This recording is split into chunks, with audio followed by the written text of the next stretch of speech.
උතුම් වූ ධර්මදේශනය ප්‍රඥා නාලිකාව තුළින් විකාශය කිරීමට ප්‍රචාරය කිරීමට ධර්මදානය සිදු කිරීම සඳහා රාණි සමරවික්‍රම මහත්මිය විසින් මෙම ධර්මදානය සඳහා දායකත්වය දරා තිබෙනවා. උතුම් වූ ධර්මදානයන්ගෙන් ජනිත වන්නා වූ මහා පුණ්‍ය ශක්තියෙන් බත්තරමුල්ල ධම්මෝදය මාවතේ පදිංචිව සිට වසර 15කට පෙර අභාව ප්‍රාප්ත ඊබට් සමරවික්‍රම පියාණන් ඇතුළු දායකත්වය දරූ අය නමින් මියගිය පින් බලාපොරොත්තු වන්නා වූ සියලුම ඥාතීන්ට මේ පින් අනුමෝදන් වෙත්වා. උතුම් නිර්වාණ අවබෝධය පිණිස මේ පින් හේතු වාසනා වේවා. ගෞරවනීය පූජනීය මීමුරේ ධම්මවංශ ස්වාමින් වහන්සේට කායික මානසික නිරෝගී බව හා උතුම් නිවන් සුවයම අවබෝධ වේවා. සුජීවත්ව සිටින අයිරා සමරවික්‍රම මෑණියන්ට නිරෝගී සුවයත් සමරවික්‍රම පවුලේ සොහොයුරු සොහොයුරියන් ඇතුළු දූදරුවන්ට ලේලිවරුන් බෑනාවරුන් මිනිබිරිය සහ මුණුබුරන් දෙදෙනාටත් ධර්මය අවබෝධ කිරීමට උත්සාහ ගන්නා ඔබ අප සෑම දෙනාටම උතුම් ධර්මාවබෝධය පිණිස මේ පින් හේතු වාසනා වේවා කියා බලාපොරොත්තු වෙනවා. එසේම වේවා කියා ආශිර්වාද කරනවා. නමෝ තස්ස භගවතෝ අරහතෝ සම්මා සම්බුද්දස්ස. නමෝ තස්ස භගවතෝ අරහතෝ සම්මා සම්බුද්දස්ස. නමෝ තස්ස භගවතෝ අරහතෝ සම්මා සම්බුද්දස්ස. නක්කත්තං පාතිමානේතං අතෝ බාලා උපජ්ජගා. අතෝ අත්තස්ස නක්කත්ත කිංකරිස්සන්ති තාරකාති.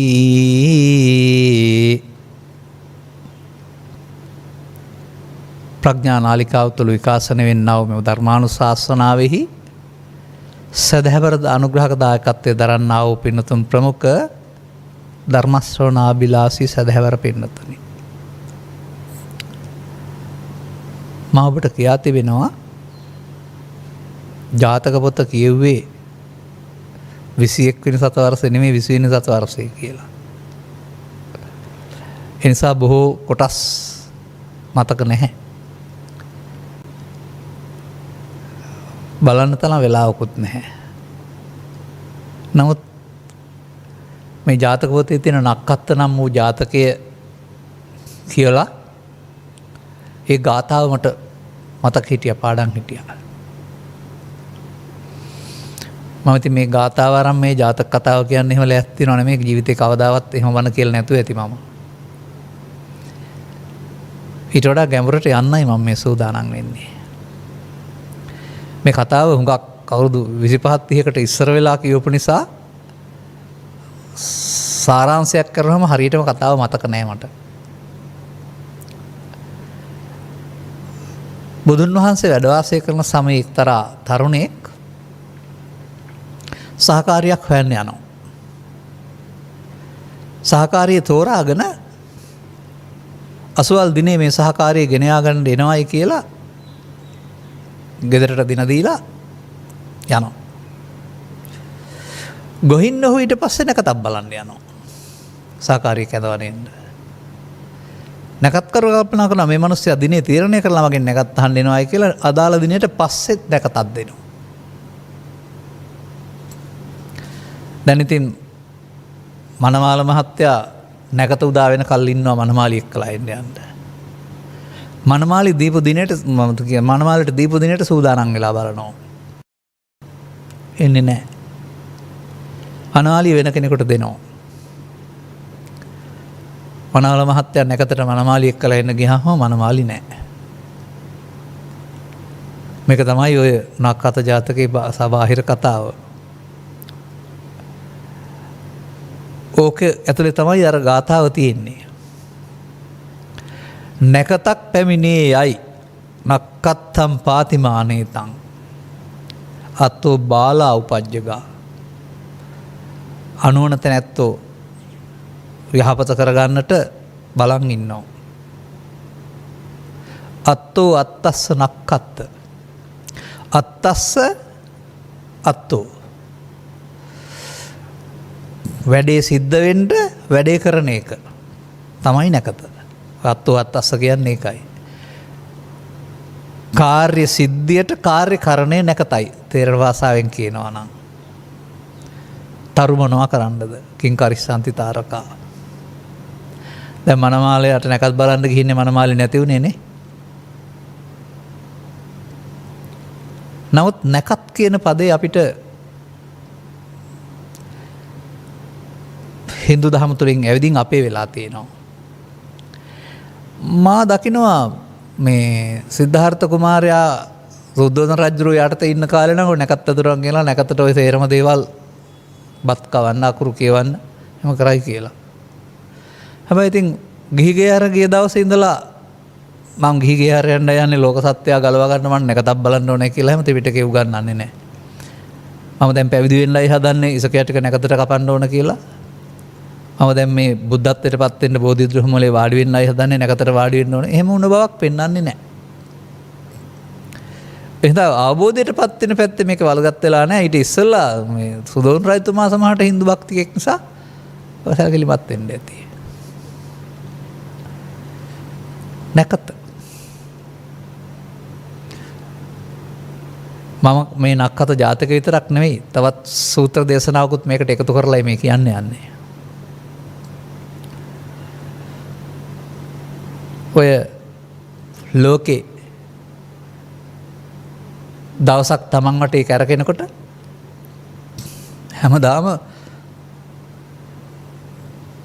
උදා වෙන පැත්තේ තියෙන ටිකක් තියෙනවා. එක එක මොහොතට මේක 27කට බෙදනවා. එල නම් තියෙනවා. අස්විද බෙරණ කැතිස හෙනත මුවසිරස පුවපල් උත්තරපුටු එහෙම කියලා.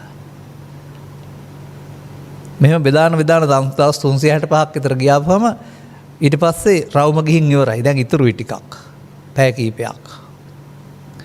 ඒ හින්දා අප්‍රේල් 13 වෙනිදාට කියනවා නැකතක් නැති කාලෙවත් නොනගතේ කියලා. ආයෙත් පටන් ගන්නවා අතනින් අර මේෂ රාශියෙන් මීන රාශියට ගිතෙන් ආයෙත් අර. හැබැයි ඕක නම් නෙමෙයි මේ අපි කතා කරන එක. ඒකෙත් ඉතින් ඒ උපතට අනුව ජන්මපත්‍රය හදන්න පුළුවනිලු. කර්ම විපාක කියවෙනවලු. වෙන්නත් පුළුවන්. ඒකෙන් කියන්නේ ඒක වෙනස් කරන්න බෑ කියලා හැමනම්. ඔක්කොම වෙන්න තියෙනවා කියලා හැම එකෙන් කියන්නේ නැහැ. ඒ නිසා මම දන්නේ ඒ නකිතලා නැකත්වල අර්බියුර්දිය ලෞකිකයි. ධර්මයේ සරණින් පරිබාහිරයි.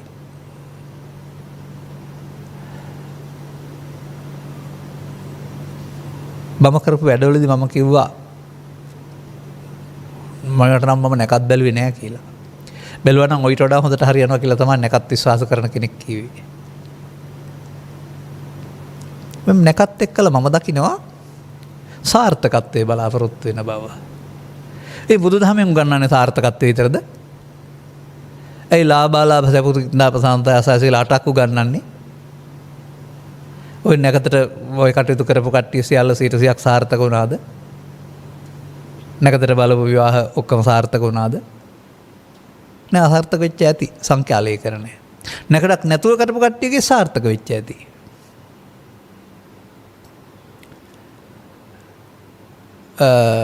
ඒවටදී පොකුරු යෝග එහෙම තියෙනවායි කියලා මමත් අහලා තියෙනවා. පැවිද්දේ මම ආපු ගමන තියෙන ධර්මය හොයන හින්දා ওই පැත්තට එච්චර ඇලුම් කලේ ගියේ නෑ. ඒක ලෞකික සිද්ධියක් නේ. ඒක කවුරු හරි කරන්න කෙනෙක් ඉන්නවයි කියලා. නමුත් මේක සම්බන්ධනොත් මම කියන්න කැමති ඔයිට වඩා නැකත කියන එකේ ඔය සත්‍විසි නැකත වගේම ඒක මොහොතක් කියන එක තේරුම් ගන්නකො. නැකත කියන එක මොහොතක්නේ. අලුත් අවුරුදු නැකත උදා වෙනකොට හරියටම ඔරලෝසුවේ වෙලාවල ඒ තප්පරයට නැකත කියන්නේ.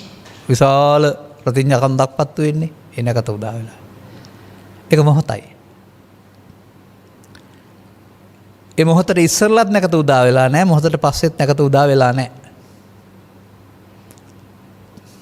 එහෙමයි ඒකේ හැටි. ඒ සම්බන්ධයෙන් මම ඉගෙන ගත්ත කතාවේ තියෙන්නේ මීට පෙරත් මේක මම කියලා ඇති.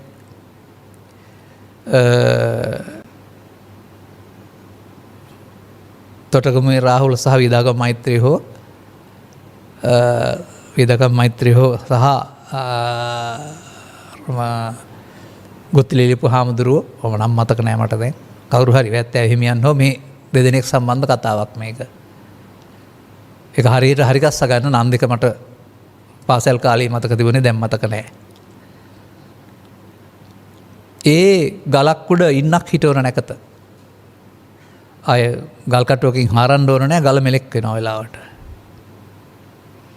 ඉතින් හදාගත්තා. හදාන නැකත හදාන අවශ්‍ය ඉන්නත් උල් කරගෙන ගිහින් ගලේ හිටගෙන ඉන්නවා දෙන්නම. වෙලාව බලන්න. ගුරුවරයා නැකතට ඉන්න උස්සලා ගලේ යන්නා. උස්සලා පාත් කරනකොට නැකත පහ වුණා උළඟට වුණා. ශිෂ්‍යයා ඇඟිලි කරු දෙක අස්සේ තියාගෙන ඉඳලා තද කළා. නැකත කියන එකේ තේරුම මහා ශක්තියක් ඕන නැන්නේ. බැස්සයි කියලා පේනවා. දැන් පේනවද නැකත පහුවෙන හැටි? හැබැයි ඕක කියන්න නෙමෙයි මම මේ අරන් තියෙන්නේ මතක තියාගන්න. ලෞකික කාරණා සඳහා විශ්වාස කරනවා නම් ඔක කරගන්න. සමහර අය ඉතින් ওই පාරට බහින්න නැතුව ඉන්නේ රාහු කාලේ එහෙම කියලා බලලා. අපට මාධ්‍ය වලට එන්න දින දෙනවා වෙලාවල් දෙනවා. රාහු කාලේ බලන්න ගියොත් එහෙම එන්න වෙන්නේ නැහැ මං හිතන්නේ. ඒ නිසා ඒවා විශ්වාස කරන අයට ඒවට බය නිසා සමහර විට ප්‍රතිඵල ඇති. නමුත් මේ වර්තමාන මොහොත නැකතක් කරගන්නේ කොහොමද කියන්නේ මම මේ කතාව අරන් තියෙන්නේ මේ. ඒ නිසා සමීක්ෂණයක් කරලා බැලුවොත් එහෙම නැකත් බැලුව අය අසාර්ථකයි නොකලුත් බැලූ අය සාර්ථක වෙලා ඇති. නොබැලූ අය. නැකතර කරපු විහාර අසාර්ථක වෙලා ඇති නැතුව කරපුවා සාර්ථක වෙලා ඇති. ඒ නිසා ඒවා සංඛ්‍යාලීකර නැහැ. 100%ක්ම මේ මත යැපෙන්න යන්න එපයි කියන එක කියන්නේ. නමුත් වර්තමානයේත් පුවත්පත් සහ මාධ්‍යවලිනුත් බොහෝ දුරට මේ නැකත් වලට වහල්ලු කරන්න හදනවා අපේ අය.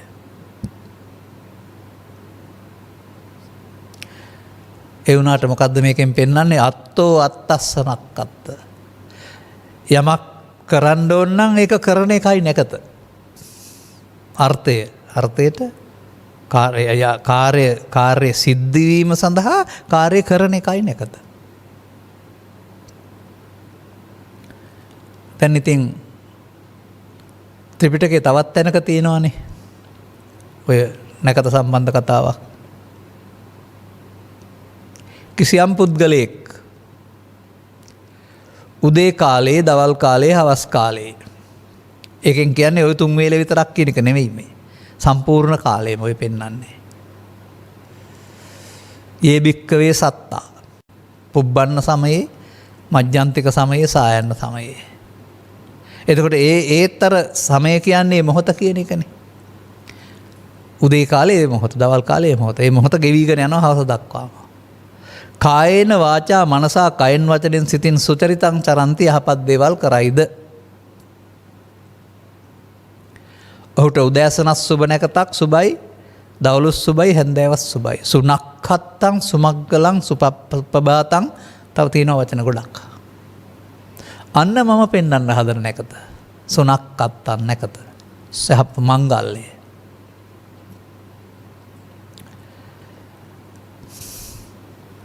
මේ නැකත පාවිච්චි කරන්නේ කොහොමද අපි? ඒකයි හොයාගන්න ඕන කාරණාව. අර දේවල් ඉතින් ලංකාවේ අයට එක විදිහක්, තවත් රටක තව විදිහක්. ඒ අයට සම්මුතියින් ඒවා. ඒ සම්මුතියින් තුළ යහපත් දේවල් තියෙනවා. ඒවා අනන්‍යතාවයන් කියලාත් කියනවා. නමුත් සම්මුතියින් තුළ අනන්‍යතාවයන් තිබුණාට මිත්‍යා දෘෂ්ටිය පස්සේ ගියොත් එහෙම ලෞකිකෙන් එහා පැත්තට යන්න හම්බ වෙන්නේ නැහැ. ඔය ඒබඳු අනාවැකි කියපු අය පසුගිය කාලේ ඔවුන්ම අපහාතයට උපහාතයට ලක් වුණේ ඔවුන්ගේ අනාවැකි වැරදිලා. නමුත් ලෝකෝත්තරයට, ලෞකිකයට නැකත් වළංගු වෙනවා. ඇති ලෝකෝත්තරයට නැකත් වළංගු වෙන්නේ නැහැ මං හිතන්නේ. ඒකට වළංගු වෙන නැකත තමයි මම මේ පෙන්වන්න හදන්නේ. නැකත භාවිත කරන හැටි. සුනක්ඛත්තං යහපත් නැකතක් බවට පත් කරගන්න හැටි. ඒකේ අර ගාථා තුනේ තියෙනවා උදේ දවල් හවස කයෙන් වචනෙන් සිතින් යහපත් කායේන වාචා මනසා සුචරිතං චරಂತಿ. හොඳ දේවල් කළා කියලා පරිවර්තනය කළාට හරියන්නේත් නෑ ඒක. තව ටිකක් ගැඹුරට තියෙන්න ඕනේ ඒක.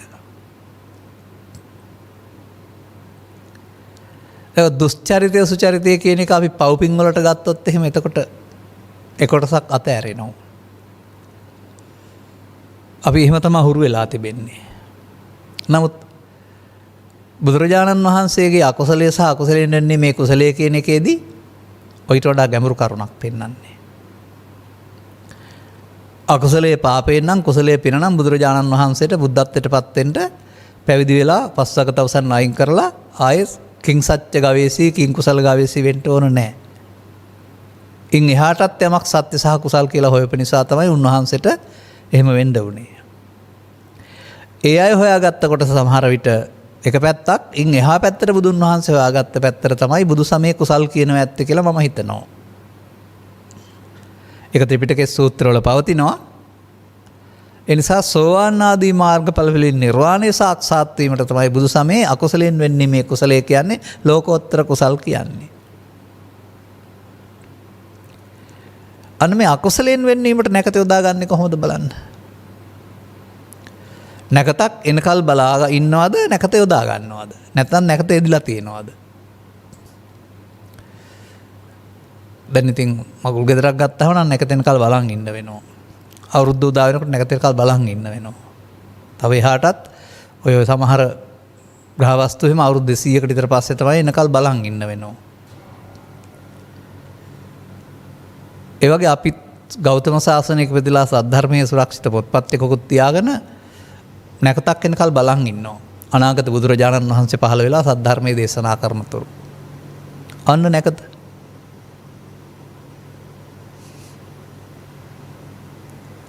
උදා වෙනකල් බලන් ඉන්නවා. එතකල් කරන්නේ නැහැ. දැන් අත්තු අත්තස්සනක් අත්තද කාර්ය කරනවද? කාර්ය සිද්ධ වෙන්න නම් කාර්ය කරන්න ඕනනේ. හොඳයි අතීත බුදුවරුන්ට සහ අපේ ගෞතමීන් වහන්සේට සහ අනාගත බුදුවරුන්ට 아무තෙන් වෙනස් බණ જાති කියන්න තියෙනවද? ඔබ එහෙම හිතනවා ඇති. ඒ කාලේට භාෂාව නම වෙනස් වෙයි, සූත්‍රත් වෙනස් වෙයි. නමුත් මා දකිනවා සත්වයා සසර ඇවිද්දවන්නේ සංස්කාරයන්ගේ නිත්සුකාත්මික ධර්මයේ නෙමෙයි බොරුව. බුදුවරු පහළ වෙලා කරන්නේ සංස්කාරයන්ගේ අනිදුක්ඛ අනාත්ම වෙහිලා තියෙන එක මතු කරන එක. මතු කිරීම බුද්ධ කෘත්‍යය. බුදු වුණා කියන්නේ ධර්මයේ පවතිනවා කියන එකේ තේරුම මතු වෙලා තියෙන්නේ. ඇයි නැකතට පස්ස හරවන්නේ?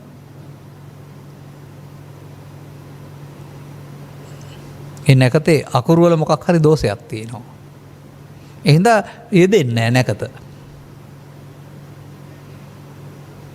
ගාථාවල නම් තියෙනවා සබ්බේ සංඛාර අනිච්චාති අදාපඤ්ඤාය පස්සති සංස්කාරය අනිත්‍ය නොනින් දකින්න නම් නිවනට මඟ කියලා. කියනවා ලියනවා පාඩම් කරනවා සිවණක් පිරිසකුත් ඉන්නවා. ඔක්කොම භවගාමී. බහුතරයක් භවගාමී. ඒ ඇයි?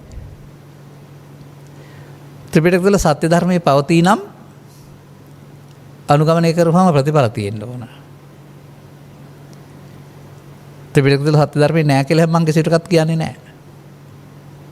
නමුත් පරිවර්තනයේදී සහ ඔබ තේරුම් ගැනීමේදී ඔබ මේවා නොගැඹුරු කරලා ඔබට අයිති අදාළ පරිදි තේරුම් ගන්නවා.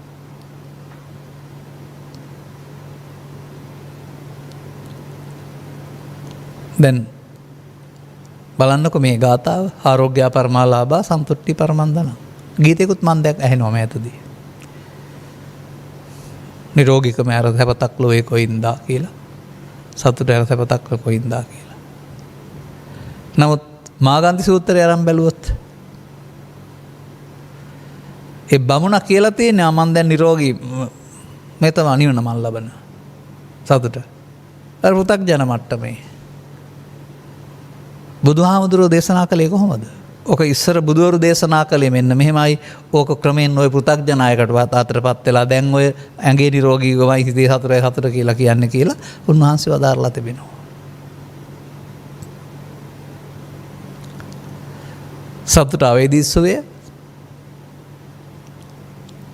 සසරින් මිදෙන එක රෝගයන්ගෙන් මිදෙන එක විදිහට නෙමෙයි විදිහට. එහෙම තමයි පෙන්නලා තියෙන්නේ. එනිසා අපට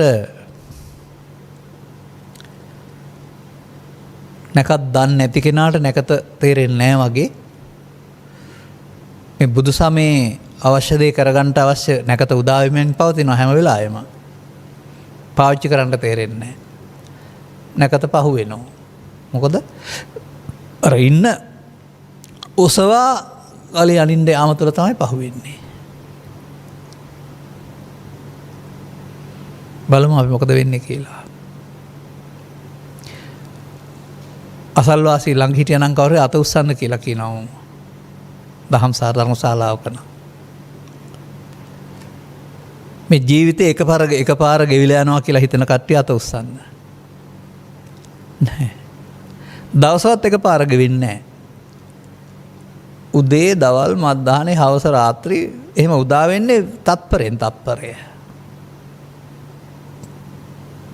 ජීවිතයත් ගෙවෙන්නේ එකපාර නෙවෙයි අවුරුද්දෙන් අවුරුද්ද මාසෙන් මාසේ සතියෙන් සතිය දවසෙන් දවස පැයෙන් පැය තප්පරෙන් තප්පරය ඊට එහාට ගිහින් මොහොතින් මොහොත.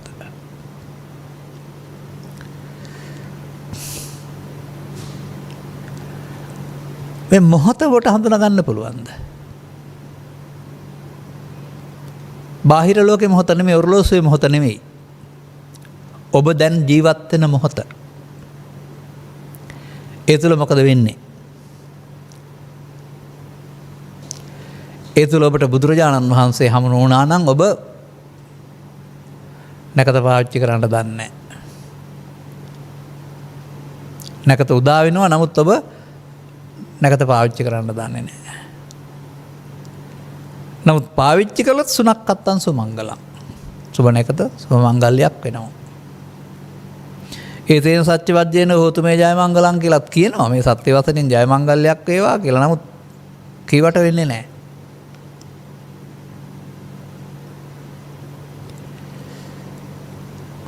අපි ගනිමු මෙහෙම. ඔබට උදෑසන 6ට අවදි වෙන්න ඕන. 6 කියන්නේ පැය කටුව 6 තියෙනකොට තත්පර කටුව දෙක 12 තියෙන්න ඕන. 5:59 නෙවෙයි. 59 තත්පර 59ක් නෙවෙයි. 6 තත්පර එකක් නෙවෙයි. එතකොට තත්පරයයි නේද තියෙන්නේ. අන්න ඒ වගේ වර්තමානයේ ගත වෙනව ඇත්තේ කොහොමද? පැයද තප්පරේ දවස ඔබේ. මෙන්න මේ මොහොත අල්ලගන්න බැරි නම් ඔබට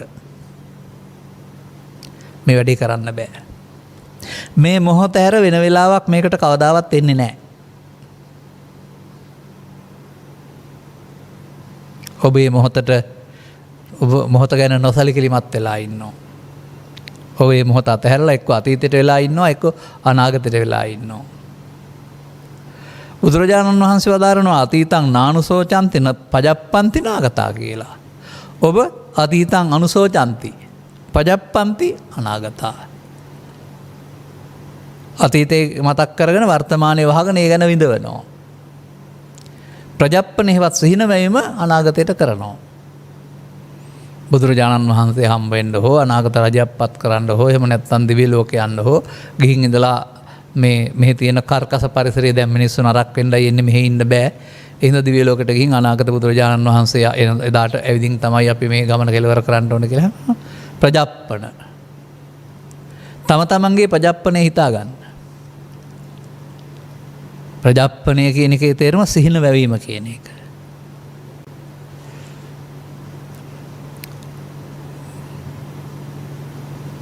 නමුත් බුදුරජාණන් වහන්සේ වදාරනවා අතීතං න අනුසෝචන්ති. අතීතය කියන එක අරගෙන නැවත නැවතත් ශෝකයට පත් වෙන්නේ නැහැ. නොපෙවෙනි අනාගතයක් පිළිබඳව සිහිනමවන්නේත් නටත් වර්තමානයේ යොදාගන්නේ නැහැ. පච්චුප්පන්නේන යාපෙන්ති තේනවන්නෝ පසීදති නැකත දැක්කද? ප්‍රත්‍යයෙන් උපන් දෙයින් යැපෙනවා.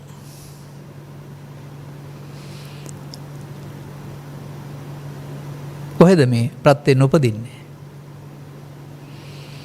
අන්න එහෙමයි අපි මේ බුදු සමයේ ගැඹුරට යන්න ඕන. මන්දයත් බුදු සමයේ සම්පූර්ණ ඉගැන්වීම් සිත මුල් කොටගෙන සහ සිත කෙලෙසීම සහ සිත පුරුදු කර ගැනීම මුල් කොටගෙන. සිත කෙලෙසීම බුදුරජාණන් වහන්සේගේ ධර්මය මුල් කොටගෙන නෙවෙයි, නොදන්නාකම නිසා. නොදන්නාකම නිසා කෙලෙසා ගන්නා සිත තුළ දුකටපත් වෙන එකෙන් වළකින්න බුදුරජාණන් වහන්සේගේ ධර්මය මුල් කොටගෙන ක්‍රියාමාර්ගයක් ගන්න ඕන. එතකොට හැමෝටම නැවත නැවතත් නිරන්තරයෙන්ම මේ නැකත උදා වෙනවා.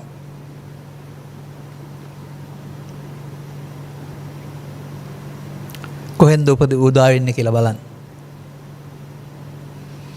මා දකින හැටියට නම්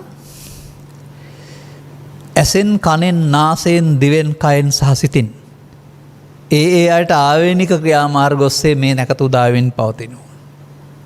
හැබැයි නැකත බව දන්නේ නැහැ.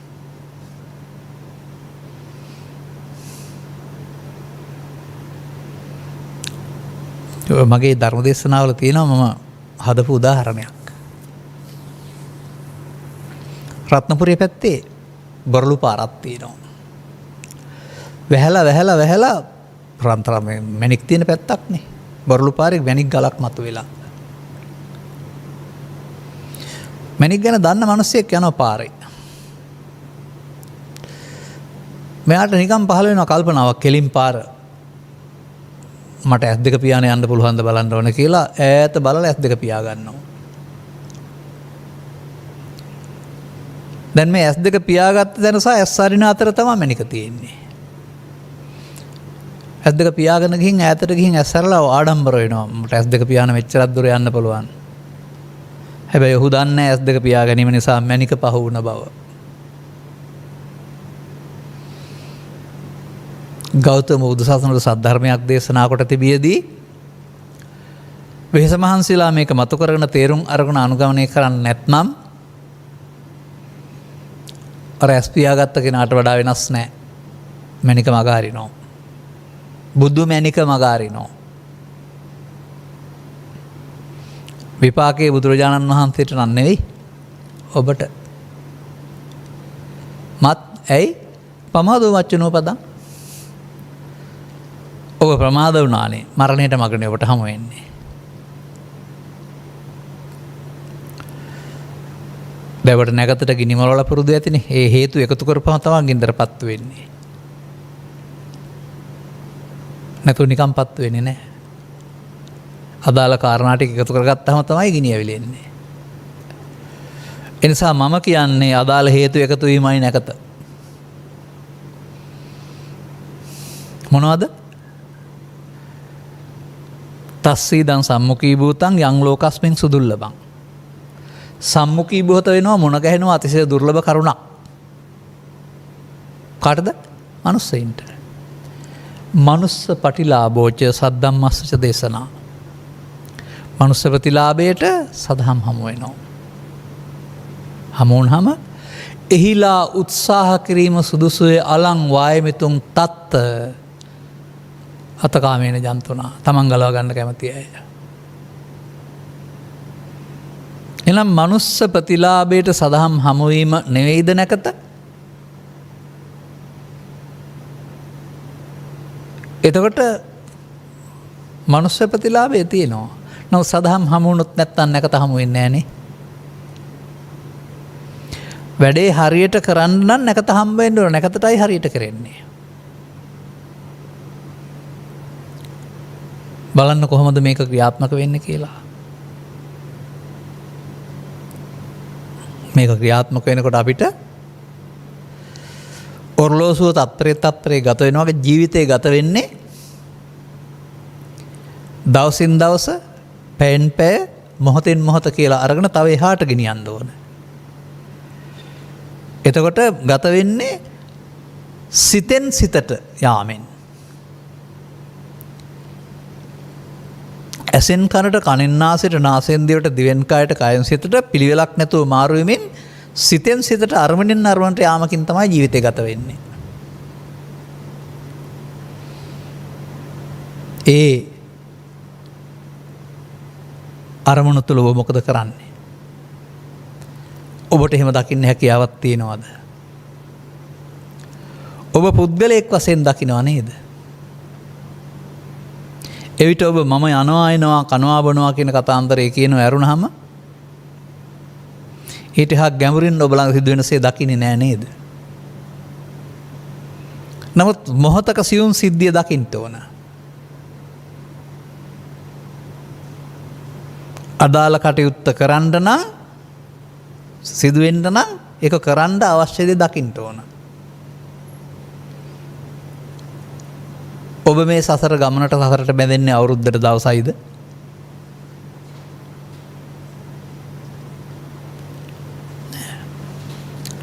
මොහොතක් පාසාම මේ වරද සිදුවෙමින් පවතිනවා. ඒකට මොකක්ද කියන්නේ?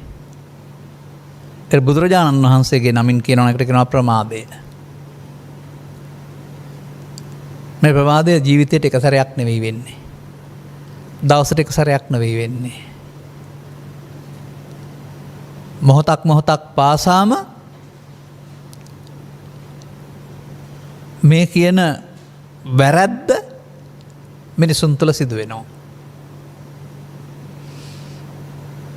ඒක වෙන බව තේරුම් ගන්න වෙනවා. ඔබ හිතනවාද ඔබට දුක් හමු වෙන්නේ මේ ලෝකෙ තියෙන හින්දායි කියලා? නෑ. ඔබ අතින් සිදුවෙන්නා වූ වරදක් නිසා. බලන්න මෙන්න මේ ගාථාපදේ අරගන්න. අකිංචනං න අනුපතන්ති දුක්ඛා. මම මේක තවත් පදයක් හදන්නම්. කිංචනං අනුපතන්ති දුක්ඛා. කිංචන තියෙනවා නම් Tamanට දුක් පතිත වෙනවා. කිංචන නැත්නම් දුක් පතිත වෙන්නේ නැහැ. මොකද්ද මේ කිංචන කියන පදේ? දුකට හේතුව තණ්හාව. ඒක ලෝකෙද තියෙන්නේ. ඒ තණ්හාව නැති කිරීමෙන් ලැබෙන සැපත කියන්නේ එහෙනම් දුකට හේතුව තණ්හාව නම් ඒක ඔබ ළඟනේ තියෙන්නේ. ඒක හින්දානේ දුක ගෙනත් දෙන්නේ. අන්නේ දුකට හේතුව තණ්හාව කියන වචනට අදාළ කරුණු ගොඩක් තමයි මේ කිංචන කියන්නේ. කිංචන හදන්නෙත් වර්තමානයේ. ආන් ඒක තමයි නැකත දන්නේ නැහැ කියලා නැකත වරද්ද ගන්නවා. පමා වෙනවා. කිංචන හදන්නේ වර්තමානයේමයි හැම කෙනෙක්ම. අතීතේ හැදුවේ නැහැ. වර්තමානයේම හදලා එකතු කරනවා. කිංචන වලින් ප්‍රමාදය හදන එක අකිංචන බවට පත්වීම සඳහා පාවිච්චි කරන්න ඕන මොකක්ද? වර්තමානය. මේකට කොතරම් කාලයක් දෙනවද? ජීවිත කාලයක්? අවුරුද්දක්? නෑ. එහෙම බෑ. ඒක ගෙවෙන්නේ මොහොතින් මොහොත. මොහොතින් මොහොත ගෙවෙන කාලේ අපේ ජීවිතේ මොහොතින් මොහොත ගෙවෙන්නේ කොහොමද? ධර්මයේ විග්‍රහ කරන්නේ කොහොමද ඒක? ඒකට ධර්මයේ විග්‍රහ කරන්නේ පංචස්කන්ධයෙන් පංචස්කන්ධයට උපදිනවා, පංචස්කන්ධයෙන් පංචස්කන්ධයට මැරෙනවා.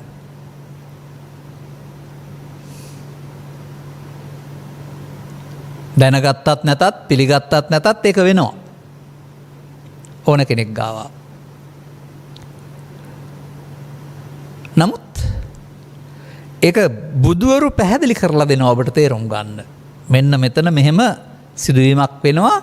මේකේ ඔබ අතින් වරද්දක් සිද්ධ වෙනවා. ඒක තමයි මේ නැකත් පහු වෙන්නේ නැත්තම් සසරට අහු වෙන්නේ.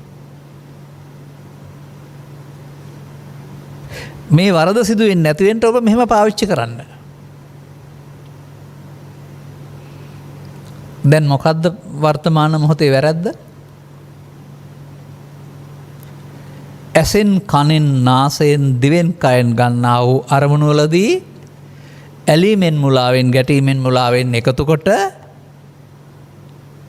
බැඳුනොත් ඒක උපදින්නේ මේ රූප වේදනා සංඥා සංකාර පහේ. පංචස්කන්ධයට බැඳී පංච උපාදානස්කන්ධය බවට පත්කොට අවසන් කරනවා. දැන් නැකත පැන්නා. වැරදුනා. නැකත පැන්න වැරදුනා දැන්. දැන් එහෙනම්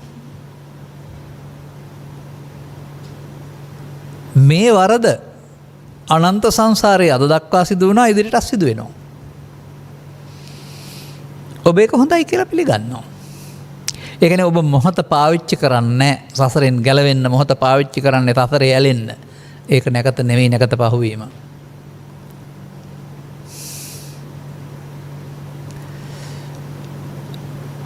අන්න ඔබට මේ අවස්ථාව තේරුම් ගන්න පුළුවන් නම් සසර හැදෙන හැටි තේරෙනවා සසරෙන් මිදෙන හැටි තේරෙනවා.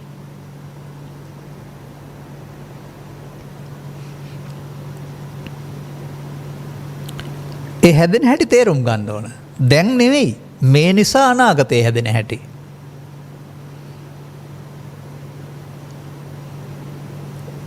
වැලක් ගහකට හැදිලා ගියාම අල්ල තියෙන වැලක් අපිට වගේ සවිඥානික හැකියාවක් නැහැ. නැත්නම් අවිඥානික හැකියාව තුළම මාස 9ක් 10ක් යනකොට වැල මැරේවි. නමුත් වැල ලෑස්තිලා ඉන්න අනාගත පරපුර හදන්න නැත්නම් ඊළඟට වැලක් උපදින්න ආලයක් ගබඩා කරන්න.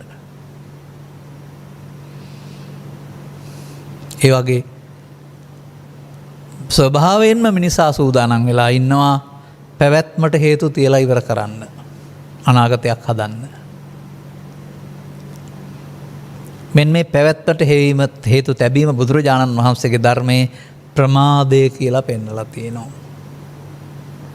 ඒක වර්තමාන මොහොතේ වෙන දෙයක්. අතීතයේ වෙච්ච දෙයක් නෙවෙයි. හැමදාම වර්තමානයේ වෙන්නේ. ඒ නිසා බුදුරජාණන් වහන්සේ පමාදෝ මච්චනෝ පදං පෙන්නලා එතෙන්ටම අපමාදෝ අමත පදං උගන්වනවා. ඔබ පමාදෝ මච්චනෝ පදං තේරුම් ගන්න ඕන. නැකත වර්ධින හැටි. පමාදෝ මච්චනෝ පදං තේරුණොත් අපමාදෝ අමත පදං වෙනකොට හරියටම නැකතේ දෙනවා. ඊට පස්සේ නැකතේ ප්‍රතිඵල හම්බ වෙයි. සොනක්කත්තං සුමංගලං. එසේ අප තුළ සිදුවෙන්නා වූ ක්‍රියාදාමයක් මොහොතින් මොහොත සිදුවෙන ක්‍රියාදාමයක් වශයෙන් දැකලා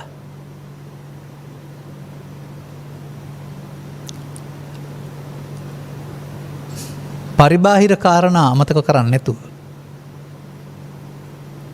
තමන්ගේ යහපත් උතුකම් සියල්ල අමතක කරන්නේ නැතුව ඒවා අතහැර වෙනම වැඩකට දෙන්නේ නැතුව ලෝකයා හිතන්නේ එහෙමයි. මේ සියලු වැඩක අතහරින්න ඕන වෙන වැඩක් කරන්න ඕනයි කියන එක. මේ බුදුසමයේ ධර්මානුකූල ජීවිතය කියන්නේ වෙනම වැඩක් කියන සංකල්පනාවට බොහෝ දෙනෙක් ඇවිදින් ඉන්නවා. නෑ. ඔය සමහර අයගේ වචන මට ඇහෙනවා. ඕවා පිළිපදින්න නම් ඉතින් අම්මා තාත්තා ගෙදර අතහරින්න වෙයි. ඒකෙන් කියන්නේ Taman ළඟ තියෙන දුස්චරිතය අතහරින්න බැරිකම. දුස්චරිතය අතහරින්න ඕන තමයි. බුදුරජාණන් වහන්සේ දේශනා කරපු සූත්‍ර දේශන ආරම්භ බලන්න. ඔය ගෘහස්ත විනය නැත්තම් ගිහි ජීවිත සඳහා කියලා දෙන දේව යහපත් වැඩ එකක්වත් අතාරින්න කියලා තියනවද කියලා? නෑ. ඒ නිසා අපි මේ කරන ක්‍රියාකලාපේ අපි දකින හොඳ නරකට එහා ගිය වෙනත් හොඳක් නරකක් මේකේ කතා කරනවා. අපි පුද්ගලයන් වශයෙන් තව සුබ සාධනය කියලා කතා කරන්නේ. ශ්‍රම දාන ඒ වගේ හොඳ පැත්ත. කරදර කරොත් නරක පැත්ත. ඇහැට පේන මට්ටමින් අන්න ඒ වගේ හොඳ පැත්තක් නරක පැත්තක් අපිට තියෙනවා. ඇහැට පේන මට්ටමින් හොඳ නරක වගේම ඇහැට නොපෙනෙන මට්ටමින් හොඳක් සහ නරකක් දෙකක් තියෙනවා බුදුදහමේ. නුවණින් දකින්නකොට ඒක. නුවණින් දකින්නකොට එකක් නරක අනික හොඳ. අනේ නුවණින් දකින්න තැන දක්වා අපේ නුවණ යනකොට අපාතින් සසරේ හැමදාම සිදුවනේ ප්‍රමාදේ නේද? එහෙනම් ඔබට මච්චුනෝපදන් තමයි හිමි වෙන්නේ. මරණයට පාර. නමුත් ඒ ප්‍රමාද මොහොත අප්‍රමාද බවට පත් කරගන්න පුළුවන් නම් අපමාදව අමතපදන් ගාතාව නෙමෙයි ඔබ ළඟ වළංගු වෙනවා. ඒ අමතපදන් පාර මාර්ගයේ ඔබ ළඟ වළංගු වෙනවා. එහෙනම් මම කිව්වොත් ප්‍රමාදේ නැකත පහුවීමයි අප්‍රමාදේ නැකතයි කියලා. ඕක කියන්නයි මම ওই ටික ටික ආවේ. ඊට පස්සේ පෙන්නනවා ඒක අදිතුරු ටිකත්. මේ අප්‍රමාද වෙන්නේ කොහොමද කියලා. හොඳයි. ඔබ ඇස කන නාසය දිවකය මුල් කොට ගත්තා වූ අරමුණු ගැනීමේදී ඔබ මොකද කරන්නේ?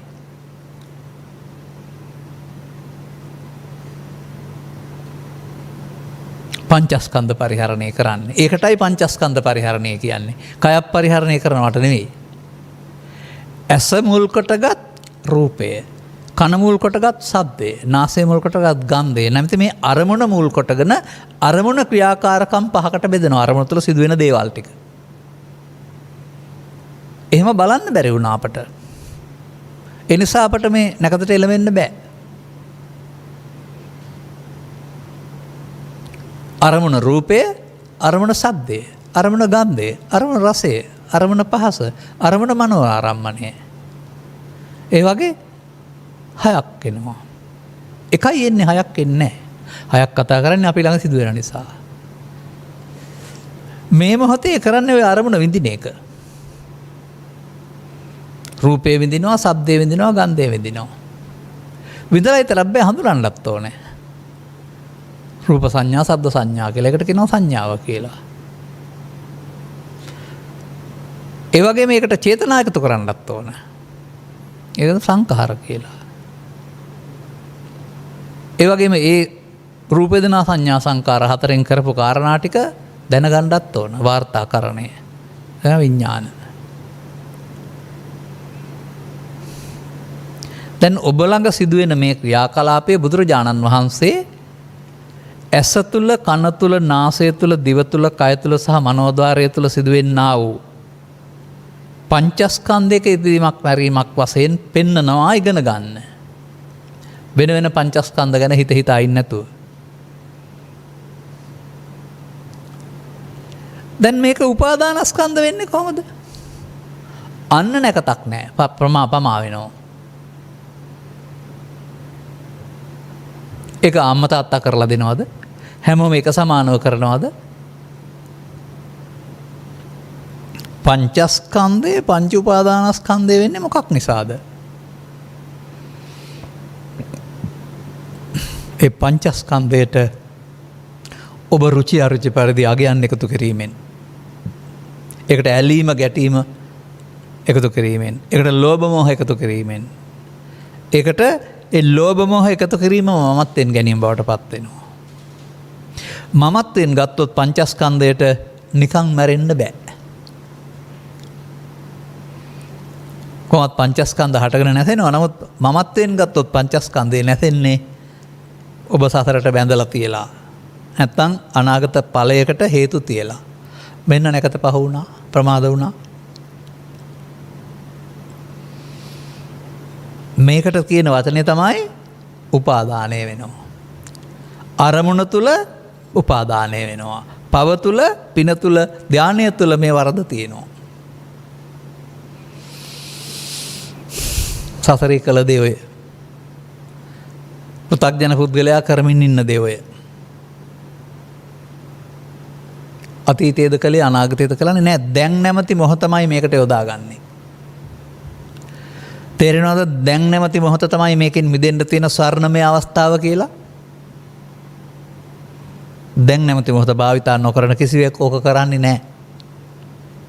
මන්දයත් හෙට කියලා දවසක් ආර්ථික විද්‍යාවේ තිබුණාට, ජීවිතය සැලසුම් වල තිබුණාට මේ ස්කන්ධ ලෝකේ හෙට කියලා දවසක් එන්නේ නැහැ. හැම මොහොතම දැන්.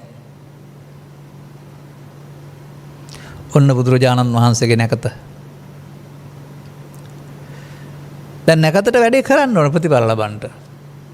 මොකද්ද කරන්න ඕන? පෙර කළ දේ නොකර ඉන්නට අවබෝධයක් ලබන්න වෙනවා. මේ මොහොතේ ප්‍රමාද වීම නිසා නේද මට සසර හැදෙන්නේ? මේ ප්‍රමාදයේ ප්‍රභේදනේද පාපයේ පින ධානයේ ඔස්සේ භවගාමීත්වය කියලා කියන්නේ? එතකොට මම හැදෙන්නේ පාපයෙන් පිනෙන් ධානයෙන් ඇරුණාම කෙස්ලොම් නිදත් වලින් නෙවෙයි නේද? සසර යනු මමත්වයේ මුලාවක් නේද? තේරුම් ගන්න පුළුවන් නම් අන්න සසරට බැඳීමත් මේ මොහොතයි, සසරෙන් මිදීමත් මේ මොහොතයි.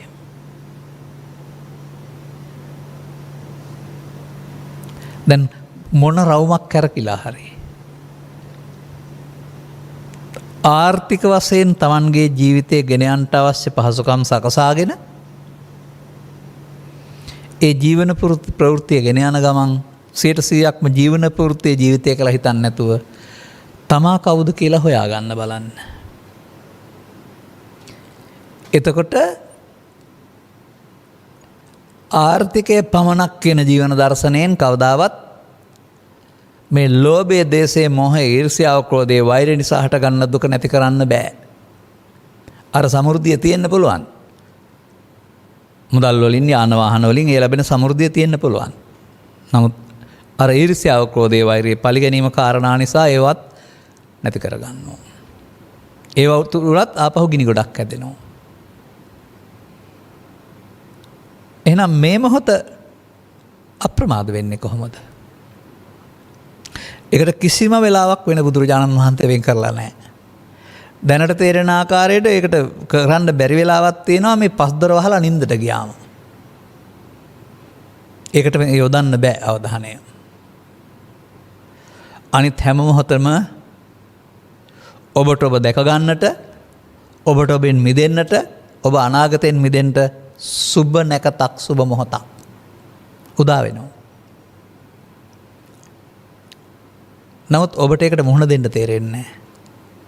ඔබ මේ හැම මොහොතම මොකද කරන්නේ උදා වෙනකොට? අතීතයෙන් එතෙන් එකක් අරගෙන ඒකත් එක්කලා කටයුතු කරනවා. තියප එකක් එතෙන් එනවා. අවහම ඔබ දැන් ඉන්න කෙනා නෙවෙයි, ලෝභයෙන්, ද්වේෂයෙන්, මෝහයෙන්, ඊර්ෂ්‍යාවෙන්, ක්‍රෝධයෙන් බරිත වෙලා දැන් ඔබ කය වචන මෙහෙවනවා. කරන්න ඕන වැඩේ වෙනුවට වෙන පාරක යනවා. ඔබ පැවැත්මේ වහලෙක් බවට පත් වෙනවා. ඔබ අනාගතය හදමින් ඉන්නවා. ඔබ නොදැනුවත්කමින් නිත්‍ය සුඛ ආත්ම පාවිච්චි කරමින් ඉන්නවා. ඔබ අධර්මයේ සරණ කරගනිමින් ඉන්නවා. මොකද අනිදුක්ඛ අනාත්මයට ධර්මය කියන්නේ. වර්තමාන මොහොතේ භාවිතා කළ යුතු අනිදුක්ඛ අනාත්මය භාවිතා නොකරන්ට ඔබ නිත්‍ය සුඛ ආත්මක වචනෙන් කිව්වේ නැති වුණාට භාවිතා කරමින් ඉන්නවා.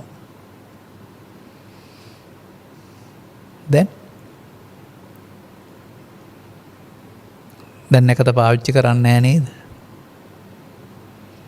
එතන බුදුරජාණන් වහන්සේ වදාරනවා සබ්බේ සංඛාර අනිච්චාති අදා පඤ්ඤාය වස්සති. අත නිබ්බින්දති දුක්ඛේ කලකිරෙනවා. එහෙම නැකතට මග.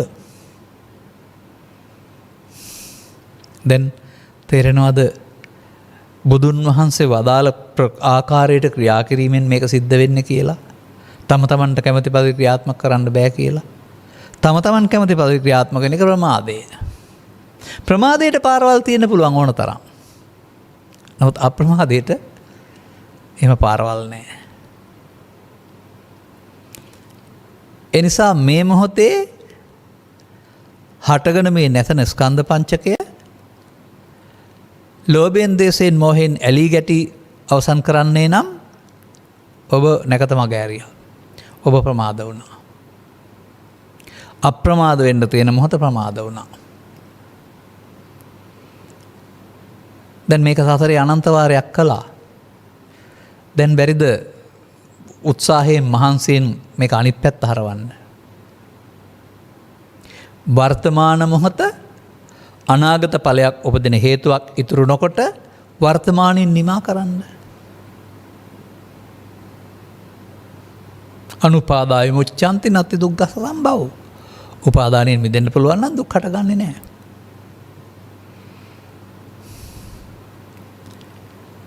දැන් ලෝකේ දුකයි කියන කට්ටිය මොකද හිතන්නේ?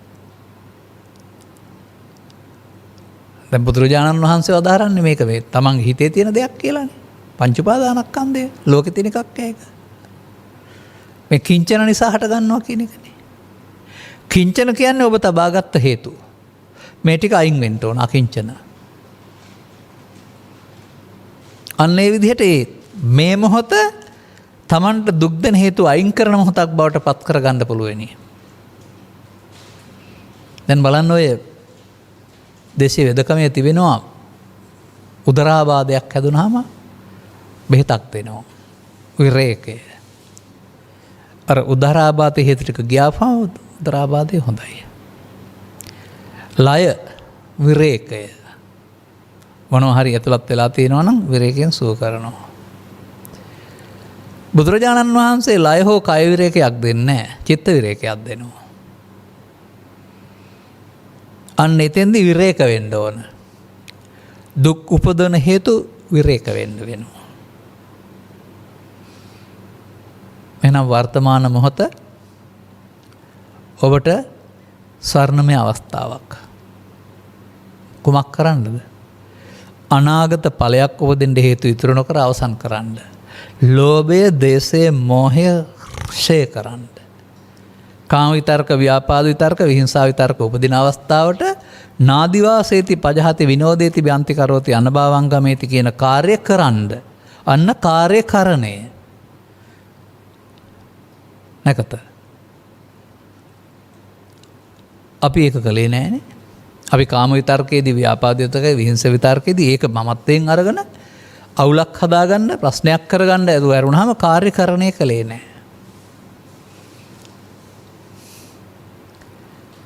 කාර්ය කරනවා නම් එහෙනම් එහි ප්‍රතිඵල පස්සේ නෙවෙයි, ඒ මොහොතේ. ඔය පව් කරපුවාම අවුරුද්දක් දෙකක් ගිහින් පස්සේ ප්‍රතිඵල එනවා සංසාරෙටත්. පින් කරපුවාමත් මේ මොහොතේ පස්සේ අනාගතයටත් ප්‍රතිඵල එනවා.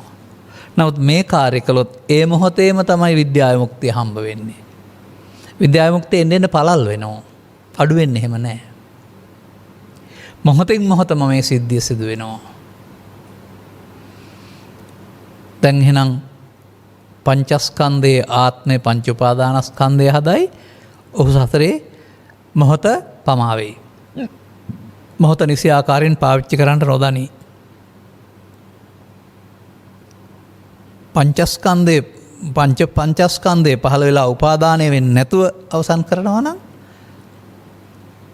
එතකොට උපාදානයෙන් මිදී අවසන් වෙන පංචස්කන්ධය අනාගත ඵලයක් විතර නොවේ මිය යනවා. දැන් නැකත උදා වෙනවා. මේ නැකතට කියනවා විදසුන් වඩනවා කියලා. මේ නැකතට කියනවා භාවනා කරනවා කියලා. මේ නැකතට කියනවා කර්මක්ෂය කරනවායි කියලා. තව වචන පාවිච්චි කරන්න පුළුවන්. ඒකට අමුද්‍රව්‍ය බාහිරින් ගන්න යන්න ඕන නැහැ. දැන් සාමාන්‍යයෙන් ඔබ හිරුදලා තියෙන්නේ මොනවා හරි දෙයක් අරමුණක් ගන්න ඕනේ. මොනවද කරන්න ඕනේ කියලා අහනෝනේ අපේ. මොකද පුරුදු වෙලාම තියෙන්නේ මොනවා හරි එකක් හිතට අරන් කියව ඉඳලා. මේ හිතට අරන් කියවන්න ගියාම එන්න තියෙන එක වැහෙනවා කියලාවත් ඉගෙන ගන්නකෝ. බණ තේරෙන්න ඉස්සලා තියාපු ටික එන්න දොරටුවක් කරලා තියන්න. එතකොට ගැටෙනකොටයි එන්නේ. මනෝද්වාරයේ තියෙන මනෝද්වාරයේ තියෙන දේවයි පස් දොරකට පස් දොරට තියෙනවයි එන්න අරින්න. එන්න ඇවිදින් ඇරලා අවසන් කරන්න කියන්නේ. බලන්නකො උප්පන්නං කාම විතක්කං, උප්පන්නං ව්‍යාපාද විතක්කං, උප්පන්නං විහිංසා විතක්කං කියන එකේ තියෙන අනුප්පන්නං කියලා තියෙනවද? උපදින්න එපා කියලා. උපන් එක නාදිවාසේති පජහත විනෝදේති බ්‍යන්ති කරොත් යන භවං ගමේති කියන්නේ උපන් එකේ කරන්න ඕන වැඩේ. ඒ නාදිවාසේති පජහති බ්‍යන්ති කරොත් යන භවං ගමේති පදෙන් කෙරෙන්නේ නැකත ප්‍රහාණ. දැන් ඉතින් ඔබට වැටහෙවි මිනිසත් බව ලබා ඒවා තේරුම් අරගෙන අනුගමනය කරන්න පුළුවන් වයසකදී සද්ධර්මයේ කණවැකීම තුළින් අතිශය වූ සුන්දර නැකතක් උදාවෙන් පවතිනවායි කියලා. අර දුර්ලභ ගානේ කාරණානේ නැකත් කියන්නේ. දැන් පොකුරු යෝගයේ දුර්ලභ ගානේ කාරණාව. ගලක ඉනක් හිටවම දුර්ලභ ගානේ කාරණාවක්. මිනිසාට දුර්ලභ ගානේ අවස්ථාවක් තමයි වර්තමානයේ අනාගතේ නොතබා අවසන් කිරීමේ ධර්ම සරණය. කී දෙනාටද පුළුවන්? නැකතේ පාවිච්චි ඊට පස්සේ නැවත නැවතත් පාවිච්චි කරන්න වෙනවා. පාවිච්චි කරන්න සුනක්ඛත්තං සුමංගලං. දැන් මෙන්න මේ කායේන වාචා මනචා සුචරිතං කියන වචනෙන් පේරන් තේරුම් කරන්නේ හොඳ කියන අර්ථය නෙමෙයි. අර මමත්වයෙන් නොගෙන අවසන් කිරීම සුචරිතය. මමත්වයෙන් ගෙන අවසන් කිරීම මෙතන දුස්චරිතය.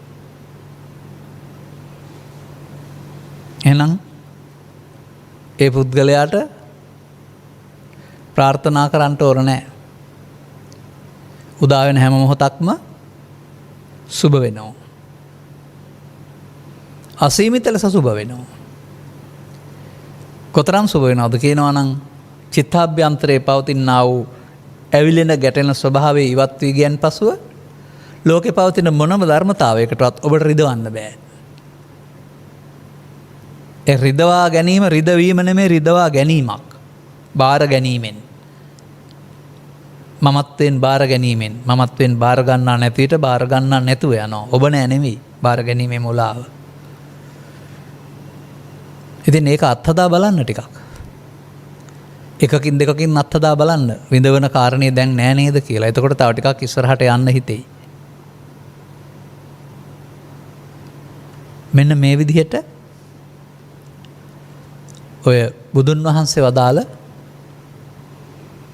මොහොත උදා වෙන්නේ හැම විටම වර්තමානයේ ඇසෙන් කනෙන් නාසයෙන් දිවෙන් කයෙන් සහ සිතින්. ඒක පාවිච්චි කරන්නේ නැත්නම් ඔබ සසරටම ඇවිදිනවා සසරටම ඇලෙනවා ඔබ ප්‍රමාද වූ. නරක දේ තුළ විතරක් නෙමෙයි හොඳ දේ තුළ සහ ලෞකික ධානය තුලත් මේ ප්‍රමාදය පවතිනවා. මාර බන්ධනය. ඒ නිසා බුදුවරු ලෝකෙට පහළ වෙලා අනිත් දුක්ඛානාත්ම වශයෙන් බලන්න කිව්වේ මොනවද? ඒ පුද්ගලයාගේ අபிසංකාරය. අපුණ්‍යාபிසංකාරයේ තියෙන කෙනාට පුණ්‍යාபிසංකාරයේ තියෙන කෙනාට අනිජ්ජාபிසංකාරයේ තියෙන කෙනාට ඒවා අනිත් දුක්ඛානාත්ම වශයෙන් බැලීම තුළ සංඛාර නිරෝධ වෙනවා. දැන් ඔබ වටහා ගන්නවද මේ නැකත පිළිබඳව? කවදාවත් ආයෙ එන්නේ නැහැ. හැම මොහොතක්ම ලැබෙනවා හැබැයි. 100ක් භාවිතා කරන්න මුලින් බෑ. එකක් භාවිතා කරන්න දෙකක් භාවිතා කරන්න. 1 2 3 4 වැඩි වෙලා යනකොට ඊට පස්සේ 100 සංඛ්‍යාව වැඩි වෙයි. භාවිතාවෙන්ට ඔබේ ඍණාත්මක දර්ශනය මේයි. ඔබට වද දෙන මානසිකත්වය මේයි. එතකොට අර රජ කෙනෙක් පැවිදි වෙලා අහෝසුකම් කිව්වා වගේ මේ ලෝකෝත්තර සෝය ඔබ ළඟ තිබෙනවා ඒක මතුණා නේද කියලා තේරෙවි. මෙතන 아무තු විද්‍යාවක් වශයෙන් හිතන්න එපා. මේ සත්පුරුෂ මිනිසාට ඊට පස්සේ අම්මට තාත්තට දරුවන්ට සමාජයට පරිසරයට සතා සතුන්ට මොනවටවත් වැරදක් කරන්න බෑ වෛර කරන්න බෑ. මනුස්සකමක් නෙමෙයි මතුවෙන්නේ. අවංකකමක් නේ. ඇඳුවෙන් පාරිශුද්ධ වෙලා ඇතුළතින් වංචා කරන බොරුව නෙමෙයි. ස්වභාවයෙන්ම අවංක භාවයක්. එතකොට තමයි සැබෑම මනුස්සකම පෙන්වන්නේ. උසස් මනස පෙන්වන්නේ. උසස් මනසට ඊර්ෂ්‍යාව, ක්‍රෝධය, වෛරය, පරිගැනීම, කපටිකම ආදී මේ කිසිවක් වළංගු නැහැ. ඒවා උසස් මනසේ වැඩ නෙමෙයි. පහත් මනසේ වැඩ. එතකොට මිනිස් සමාජයේ වර්තමානයේ පිරිසුදු මිනිසුන් බවට පත් වෙන්නේ ධර්මයේ තුලින් ඔන්න ඔය ලෝභ දේශ මොහ නැති මිනිස්සු හැදෙනකොට. ඔබටත් මේ පාර තේරුම් ගන්න පුළුවන් අනුගමනය කරන්න පුළුවන්. ඔබ මේ ධර්ම දේශනාවක් විකාශනය කරවා ගැනීම තුළ ලෝකෙට ධර්ම දානයක් දෙන්නේ ඔහොමයි. ඔබ ඔහි කොටස් කරවන්න. ඒ ධර්ම දානමය පුණ්‍ය කර්මයේ ආනිසංසයන් ඔබටත් යහපත පිණිස වේවා. ඔබේ පරලෝකීය ඥාති වර්ගයාගේ යහපත පිණිසත් හේතු වේවා කියන සුභාශිංසනයේ ප්‍රාර්ථනා කරමින් මම ධර්මානුශාසනාව මෙතකින් අවසන් කරනු ලබනවා.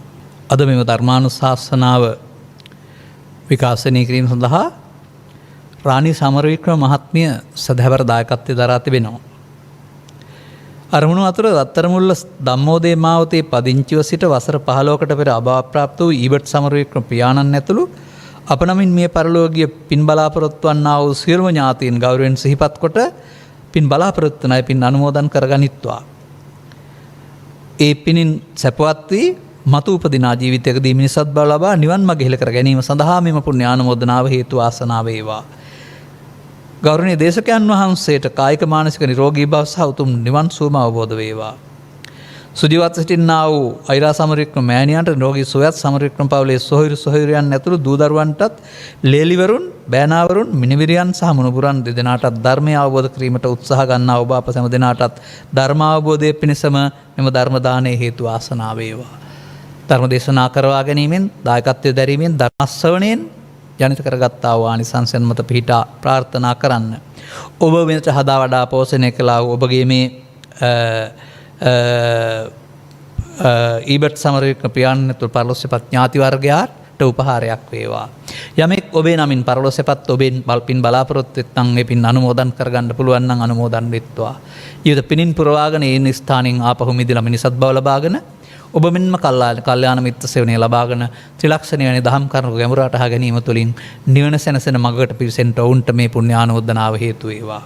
අනුග්‍රහක බෞතුන් වශයෙන් කටයුතු කළා වූ රාණි සමසික මහත්මිය සමරවික්‍රම මහත්මිය ප්‍රමුඛ පවුලේ සෑම සියලු දෙනාටම දරු මුණුබුරන් සෑම සියලු දෙනාටම ඒ වගේම ධර්ම ශ්‍රවණය කළ හැම දෙනාටම මේ ධර්ම අවබෝධය